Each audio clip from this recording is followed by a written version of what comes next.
사랑하는 성도 여러분, 저와 여러분은 신데렐라 스토리를 참 좋아하는 것 같습니다. 왜냐하면 착한 신데렐라가 계모와 언니들에게 구박을 또 고난을 받게 되죠. 샤바샤바가 떠오르시죠?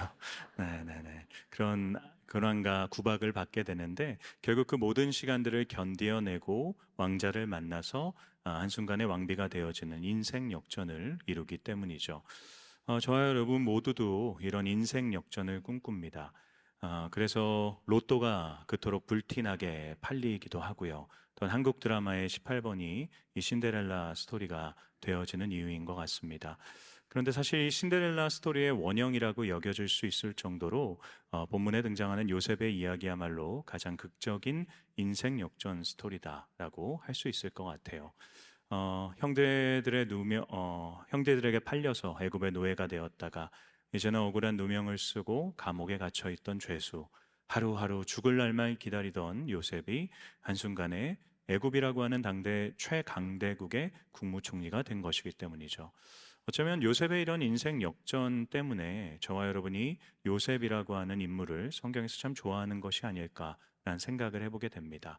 그런데 여러분, 그리스도인으로서 저와 여러분은 이 요셉이 국무총리가 된 사건이 단순히 그의 인생이 역전되었다라는 것만을 의미하는 게 아니라 그 너머에 있는 하나님 아버지의 더 선하고 완전한 뜻이 있다라는 것을 기억할 수 있어야 됩니다.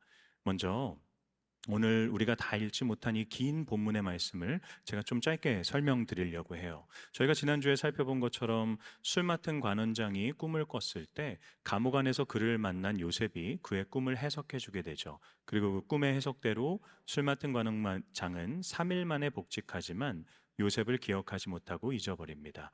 그리고 2년이 지난 후에 바로가 두 가지의 꿈을 꾸게 돼요. 첫 번째 꿈은 아름답고 살찐 7마리의 암소가 있는데 흉하고 파리한 7마리의 암소가 그 암소들을 잡아먹는 꿈입니다. 그리고 곧바로 이어서 두 번째 꿈을 꾸게 되는데 풍성하고 충실한 7 이삭이 있는데 정말 가늘고 마른 7 이삭이 그 이삭들을 삼키고 잡아먹는 꿈을 꾸게 되는 거죠. 여러분, 말만 들어도 좀 불길하게 느껴지지 않으시나요? 그래서 이 바로 왕도 꿈의 내용을 알고 싶은 거죠.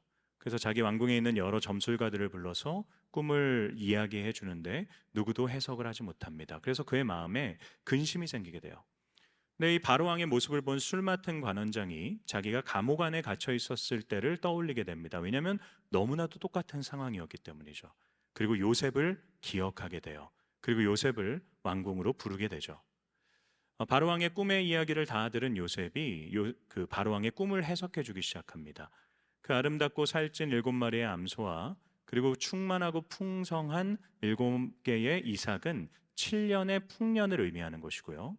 그들을 잡아먹었던 그 7마리의 암소와 7마리의 이삭은 7년간의 흉년을 상징한다는 거죠. 그래서 요셉은 바로에게 하나님이 이 꿈을 알려주셨는데 7년의 풍년 후에 7년의 흉년이 있을 것이다 라고 해석을 합니다. 그리고 바로 왕에게 조언을 해주기 시작해요. 지금 당장 나라에 권력자를 한 명 세우고 그의 밑에 수많은 감독관들을 둠으로써 풍년의 때에 소출의 5분의 1을 거둠으로써 흉년을 대비하라 라고 얘기해 주는 거죠. 이 요셉의 꿈의 해석과 조언을 들은 바로왕과 그 관원들이 너무나도 감탄하게 돼요. 그러면서 바로왕이 이렇게 하나님의 영에 감동된 사람을 우리가 어디서 찾겠느냐라고 하면서 요셉을 애굽의 국무총리로 세웁니다. 그러면서 그에게 아내도 허락해 주고요. 요셉은 그 아내와의 가정을 꾸리고 두 아들을 낳고 풍년의 때에 소출을 모음으로써 흉년을 대비합니다. 그리고 요셉의 꿈의 해석대로 흉년이 찾아오게 되죠.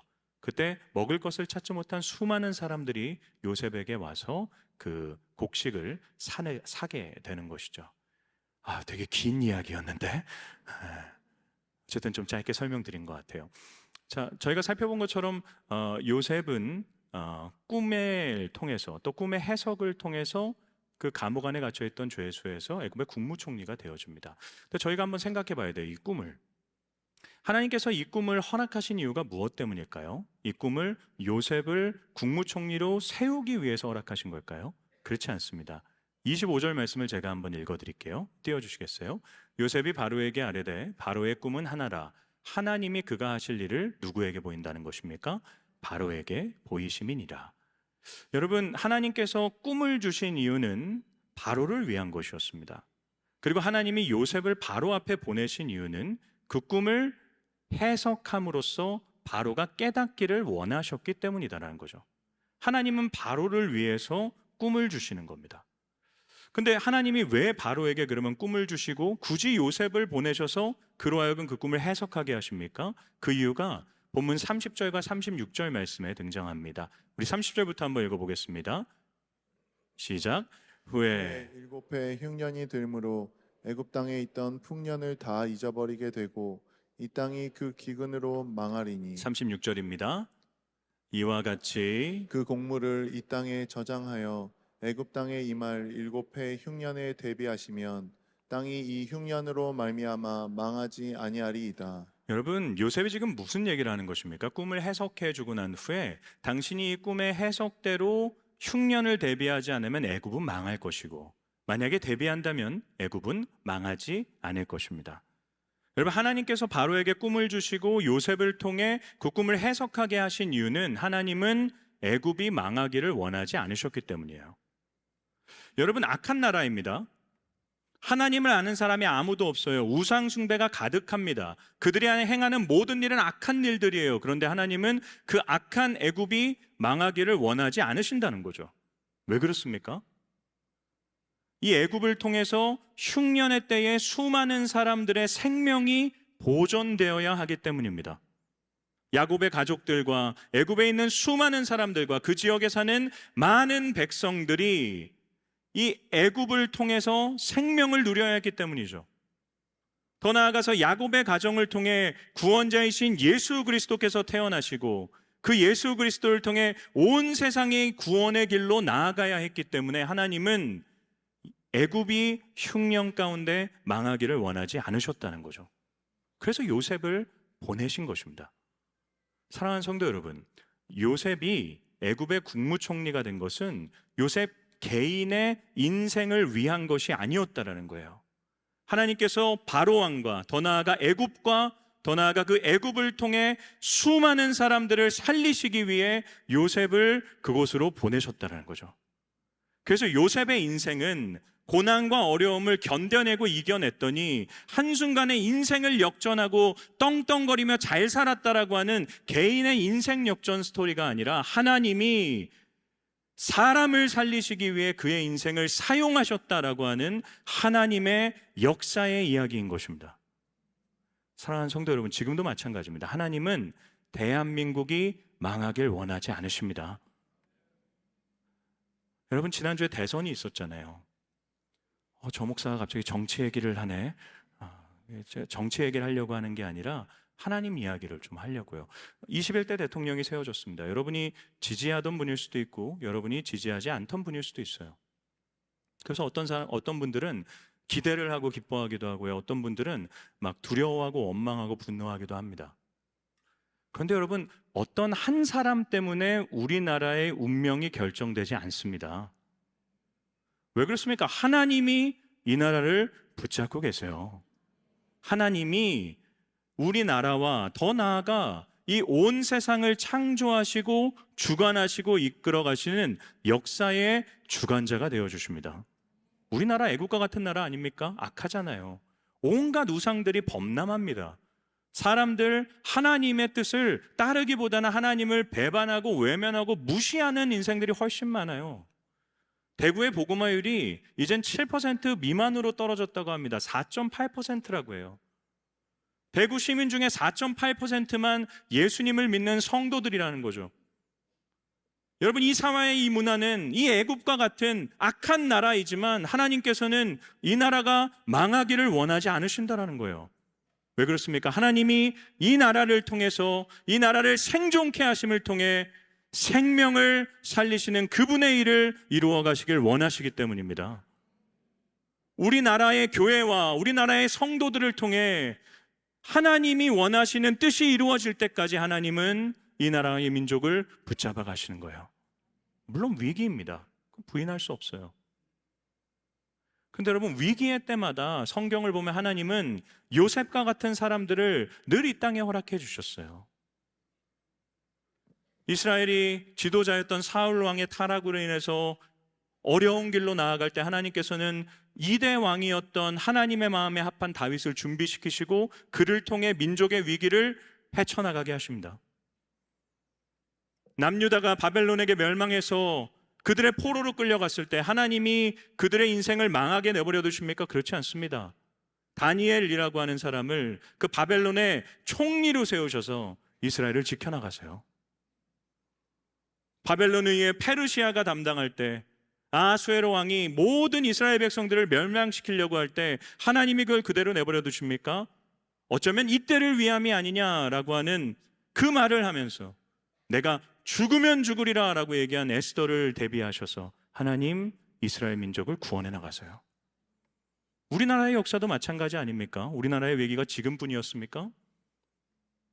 저처럼 젊은 세대는 경험해보지 못했던 일제감정기도 있었고요, 6.25 전쟁도 있었고요, 지금과는 비교할 수도 없었던 IMF와 같은 정말 전 세계가 휘청이고 흔들리는 수많은 순간들이 이 시대에 있었어요. 그런데 하나님은 그때마다 우리나라를 지키시고 보호해 주셨습니다.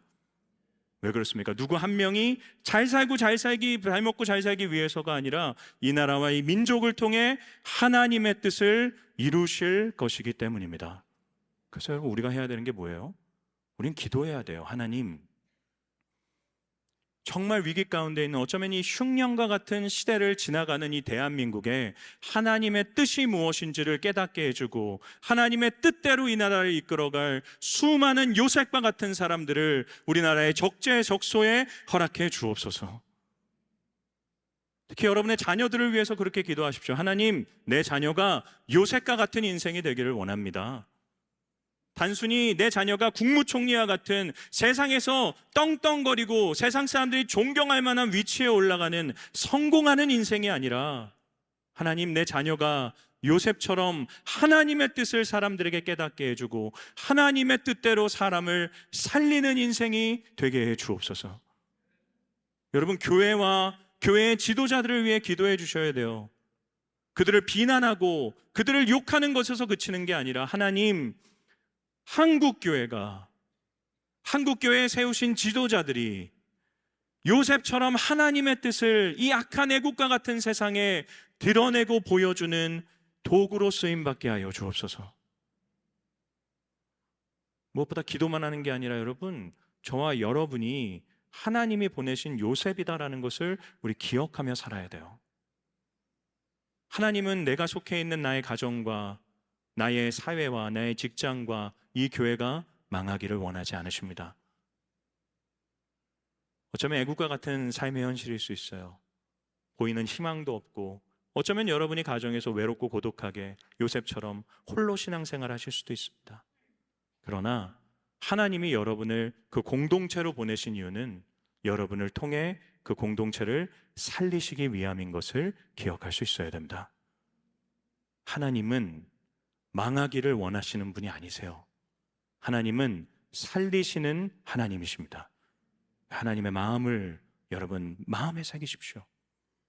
나를 보내신 이유가 생명이 살아나는 것에 있다라는 것을 기억하면서 내게 속해 있는 공동체에서 이 하나님의 마음으로 하나님의 뜻을 드러내고 하나님의 뜻을 이루어드리는 인생들이 될 수 있기를 주님의 이름으로 축원합니다. 자, 그럼 애국과 같은 이 세상을 요셉처럼 살아가는 저와 여러분은 어떠한 삶의 태도로 살아가야 되는 걸까요? 애굽에서 살던 요셉의 모습이 어떠했는지, 그의 마음이 어떠했는지를 우리에게 잘 보여주는 성경 구절이 있습니다. 우리 51절과 52절 말씀 한 목소리를 읽어보겠습니다. 시작. 요셉이 그의 장남의 이름을 므낫세라 하였으니 하나님이 내게 내 모든 고난과 내 아버지의 온 집 일을 잊어버리게 하셨다 하며, 차남의 이름을 하였으니 하나님이 나를 내가 수고한 땅에서 번성하게 하셨다 함이었더라. 여러분, 요셉은 두 명의 아들을 낳습니다. 그리고 그 두 명의 아들의 이름을 자기가 므낫세 그리고 에브라임으로 짓게 되죠. 여러분, 자녀의 이름을 아무 생각 없이 지으시나요? 갑자기 떠오르는 걸로 지으지 않으시죠? 마음을 담습니다. 소망을 담고 이름을 짓습니다. 저에게도 두 아들이 있는데 저도 소망을 담고 제 아이들의 이름을 지었습니다. 제 첫째 아이의 이름은 로이예요, 로이. 근데 제가 그냥 어감상 이뻐서 지었을까요? 그렇지 않습니다. 성경에 하나님의 이름 중에 여호와 로히라고 있습니다. 이제 목자이신 하나님이라는 뜻이에요. 그래서 저는 제 아들이 목자이신 하나님과 동행하는 인생이 되기를 소망하는 마음으로 그 아이의 이름을 지어줬습니다. 둘째 이름을 지어야 되는데 첫째가 로로 시작했으니까 이어가고 싶더라고요. 근데 로로 이름 짓기가 되게 힘들었습니다. 그러다가 이름을 로운이라고 지었어요. 로운. 근데 제 성이 이씨잖아요. 그래서 이로운 사람이 됐으면 좋겠다. 둘째 이름은 좀 성의 없이 지은 것 같긴 해요. 네, 여러분 어쨌든 저의 소망이 담겨져 있는 거예요. 그 아이들의 이름을 볼 때. 여러분 요셉도 마찬가지였을 거예요. 요셉이 자기의 두 아들의 이름을 그냥 막 짓지 않았을 겁니다. 첫째 이름 므낫세로 지었어요. 므낫세가 무엇입니까? 하나님이 잊어버리게 하셨다. 내 고통과 아픔이 심했는데 내가 형들에게 팔려갔던 거, 내가 억울한 누명을 썼던 거, 내가 노예로 살았던 거, 감옥에 갇혀 있었던 나의 인생의 괴로운 고통들을 하나님이 잊어버리게 하셨다. 그 두 번째 아들의 이름을 에브라임이라고 지었는데 에브라임의 뜻은 하나님이 번창하게 하셨다라는 거예요. 하나님이 내가 고통 가득했던 이 삶의 현실에서 나를 잊지 않으시고 나를 번창하게 하셨다. 여러분 이 두 아들의 이름은 요셉의 일종의 신앙의 고백이었던 거예요. 아들의 이름을 이렇게 짓는 게 요셉에겐 결코 쉬운 일이 아니었을 겁니다. 왜냐하면 45절을 보게 되면 애굽이 국무총리가 됐을 때 바로 왕은 애굽에게 사브나 바네아라고 하는 애굽의 식의 이름을 지어주게 돼요. 그리고 애굽에게 아내를 허락해 주는데 어떤 여인을 허락해 주냐면 온이라고 하는 그 이방신을 섬기던 제사장의 딸을 그에게 아내로 허락해 줍니다. 여러분이 바로 왕의 어떤 행동 속에 담겨져 있는 그의 뜻이 무엇입니까? 요셉이 이제 애굽인이 되기를 원했다라는 거예요. 히브리인으로서의 자기의 정체성을 버리고 이제는 애굽의 국무총리로서 애굽 사람처럼 이 땅에서 살기를 바로 왕이 원했다는 거죠. 근데 여러분 요셉은 자기 아들들의 이름을 히브리 이름으로 짓습니다. 므낫세와 에브라임은 히브리식 이름이에요. 이거는 생각보다 되게 큰 일이었습니다. 바로 왕이 괘씸하게 여길 수도 있는 일이었어요. 근데 요셉은 자신의 아들들의 이름을 자기의 신앙 고백으로 짓고 있는 거죠. 왜 그랬을까요? 여러분 요셉이 가장 평생 많이 이야기했을 이름이 뭐겠습니까? 므낫세와 에브라임이에요. 그는 자기 아들의 이름을 부를 때마다 누구를 기억한 건가요? 하나님을 기억한 겁니다. 하나님을 믿는 사람들이 아무도 없는 왕궁이고 하나님을 믿는 사람들이 아무도 없는 가정이에요. 그는 그곳에서 자신의 아들의 이름을 부르고 또 부를 때마다 지금 내가 누리고 있는 이 번창함과 지금 내 인생에 지나온 그 모든 고난의 시간들이 바로 왕 때문이 아니라 하나님의 은혜 때문이다. 그는 기억하고 고백했던 것이죠. 요셉이 잘했던 게 이거예요. 그는 하나님을 의식하던 인생이었습니다. 보디발의 아내가 자기를 유혹할 때에도 아무도 없는 그곳에서도 내가 살아계신 하나님께 어떻게 죄를 짓겠습니까? 바로 왕의 왕궁에서도 그 이방신들이 지배하고 있던 그 삶의 현장에서도 그는 보이지 않는 하나님을 의식하며 나의 모든 삶이 하나님의 은혜로 되어진 거다 고백하는 것이죠. 사랑하는 성도 여러분, 저와 여러분의 인생에도 임마누엘의 하나님이 함께하고 계십니다. 왜 그렇습니까? 예수님이 너희를 고와 같이 내버려 두지 않겠다 약속하셨기 때문이에요. 나는 너희를 떠날 것이지만 하나님께서 성령을 너희 가운데 보내주셔서 너희와 항상 함께하게 하실 것이다. 성령이 우리 가운데 찾아오셨습니다. 그게 성령 강림절의 의미잖아요. 성령 강림절은 자 성령님 저기 멀리 떠나 계셨잖아요. 다시 내게 와주세요 라는 것을 얘기하는 게 아니에요. 성령 강림절은 이미 성령께서 내 안에 임재하고 계시다는 것을 기억하고 기념하는 절기입니다. 성령이 우리 안에 계시기 때문에 우리가 보이지 않는 예수 그리스도를 나의 주로 고백하며 그분과 동행하며 이 자리에서 그분을 예배할 수 있는 은혜를 누리게 된 것이죠. 그분은 우리를 떠나지 않으세요. 늘 우리와 함께하고 계십니다.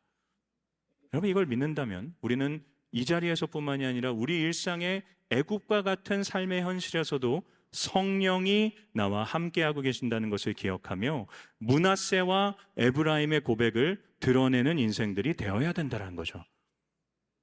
여러분, 이게 최고의 전도 방법이고 이게 애굽에서 살아가는 우리가 하나님의 뜻을 드러낼 수 있는 최고의 좋은 방법이다라는 것을 기억하셔야 돼요. 요셉의 인생을 여러분, 그의 대적들이 어떻게 생각했을까요? 노예였어요. 이방인이었어요. 감옥에 갇혀있던 인생이었습니다. 죄수였습니다. 그런데 하루 만에 애굽의 국무총리가 돼서 자신들보다 더 위에 있는, 높이 있는 인생이 되는 거예요. 처음에는 시기했을 거예요. 처음에는 어떻게든 꼬투리를 잡으려고 했을 거예요. 그런데 그가 너무나도 모든 일을 잘하는 거죠. 안정되게 모든 그 국가의 의미를 다 잘하는 거예요.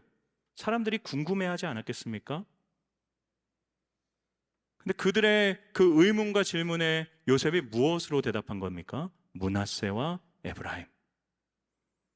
하나님이 내가 경험했던 모든 고통을 기억나지 않게 해주셨다. 하나님이 내게 이 번창함을 허락해 주셨다. 여러분의 인생에 아픔과 고통이 많았습니까? 요셉과 같은 어려움의 시간을 지나고 계세요?